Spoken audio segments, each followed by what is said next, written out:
Svetlosni pozdrav, mi nastavljamo o ulozi svetih biljaka u reikiju i u radijesteziji. Evo, u stvari možemo ovako, pa svi ste čuli za bijelu žalfiju ili kadulju.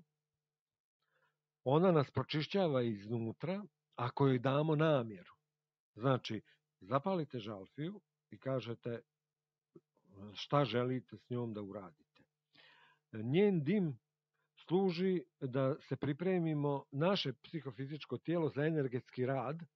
Znači, pogotovo dobra je kod reikista, ako radimo reiki tretmane sebi i drugima, čisti našu auru, ali čisti i prostor, tako i prije i posle terapije, ali i radijestezijske detekcije. Isto je korisno da bi te remeteće faktore i da bi isključili smetnje razne, a i sugestije, da prostor koji radite radijestezijski da nadimite bijelom žalfijom. Savršena je za otklanjanje duhova, duša predaka, ali i entiteta. Sljedeća biljka koja se kod nas jako često koristi, to je bosiljak, ili dolazi od latinskog naziva Ocmium basilicum, basilicum, pri čemu ocimum predstavlja rod i dolazi od grčkog glagola ozo, što znači miris, mirišem, znači govori na tu njenu miris, i bazilikum, što znači kraljevski, bazilikos. Koristi se kod starih Slovena i kod Srba i kod krštenja i rođenja i smrti i svega. Ja mislim da se koristi, ali sad možda malo manje u katoličkoj crkvi, ali na primjer kad se osvještava kuća i ta vodica obavezno tim grančicama od bosiljka. Iako će reći sad neko ko je biolog da je bosiljak ima dosta antibiotika i zato ta sveta voda u kojoj je očitana molitva, nad kojom je očitana molitva i potopljen bosiljak, ona se ne kvari. Pripadnici velikog roda našeg Slovena smatraju bosiljak božjim cvijetom i u bašti se najprije sadi bosiljak, pa onda druge biljke. Ja ako nešto kuvam sa mesom, obavezno ubacim bosiljak i zahvalim se što se ta životinja žrtvovala da bi me nahranila. Ili to su naši ugovori još od prije. Za sve nečiste i tamne entitete miris bosiljka je, kaže, pravi horor. Zato ga i sveštenici upotrebljavaju, ali i u ritualu egzorcizma. Evo, ako je tu i Branislav, pošto je on naš reikista i egzorcista, da li ga on koristi, sad ne znam.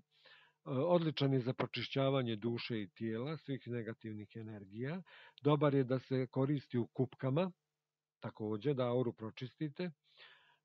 On može da čini, on je čak i dio magije, kaže, za privlačenje nove ljubavne veze, ili ako želite da raskinete te stare veze, bosiljak. Ali mi to znamo već reikijem kako može da se uradi, a možete i reiki plus kupka od bosiljka, što da ne. Inače koristi se i ne samo u ljubavnoj magiji, nego i za sticanje novca, stavlja se u novčanik i tako. Tako da jako lijepo miriše, međutim ove godine u mojoj baštini jedan nije bosiljak uspio. Mi imamo u našoj Akademiji ličnog razvoja jednu divnu tehniku koja se zove grljenje drveća, to je dendroterapija, gdje mi zagrlimo to drvo, meditiramo s njim, uzemljujemo se, šaljemo našu negativnu energiju na transformaciju preko korijena drveta u majku zemlju, i tako da su to ovako divne šetnje šumom i grljenje drveća. Ove godine nešto nismo, i sad kad smo bili, kad je bilo ovo uživo druženje, nešto se nisam usudio da idemo zato što jako puno se pojavilo krpelja. Pa eto, jedan od razloga je bio da zato ne idemo. A inače je to kontakt sa elementom, drvetom i odlično je. Ovdje sad malo reklame, zaboravio sam da se reklamiram, da imamo tu pri Akademiji ličnog razvoja, mi smo izdavači ovih svih knjiga, reiki za 1., 2., 3., 4. stepen, karmički reiki, karuna reiki, zlatni reiki koji se ovdje ne vidi na slici, reiki za ženu i muškarca, Evo ima tu i zbirka urađenih zadataka iz hemije kome treba za prijemni ispit i tako dalje. Evo da još kažem ovdje. Da, imamo i Reiki Atlantide, Karuna Reiki, karmički Reiki. Možda ću napraviti ponovo tako neka ta predavanja. Kaže, nema više spavanja, kolektivno je buđenje, pošto je ubrzano vrijeme, treba da se češće susrećemo. Sad imamo tu neke predložene 2 vježbice. Evo i ovdje kaže Garjajeve matrice na YouTube-u, pojedinačne, isto da možete da pišete kvantna medicina 1 gmail.com. Imate ovdje na ovom reiki-savez-balkana.blogspot.com možete da nađete o tome. Dobro. Sad, zašto ste prvo? Hoćete da probamo da se smijemo? Jeste gledali ovaj video? Sam ne znam da li ću moći da ga aktiviram. Neću moći. Vjerovatno. Čekajte da vidimo ovdje. Ja sam mislio da ja vama pokazujem slike, ali nema veze. Biće na snimku. Samo da, izvinjavam se. Evo ga, prozor. Evo ga.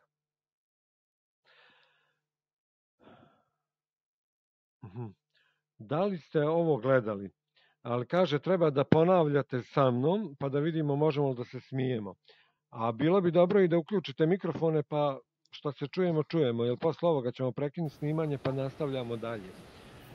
Tako da uključite mikrofone kod mene, se odmah pojavljuje mikrofonija, ali da vidim da li možemo, ovo je jedan trik koji ste možda probali. Kaže, vježba za promjenu raspoloženja. Više sam volio da to neko vodi. Ono, pokazuje se jedan, pa kažete, vi se ne smijete,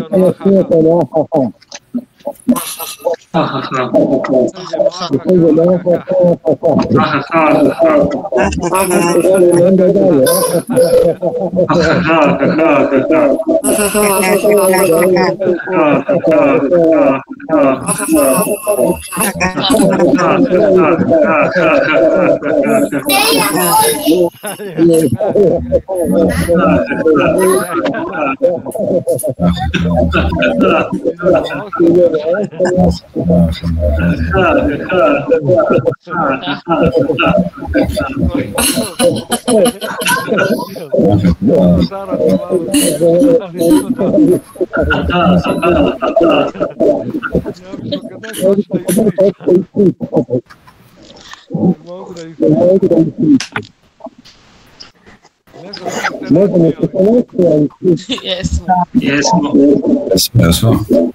Eto, znači na poslu, ako je neko neraspoložen, krenete tako.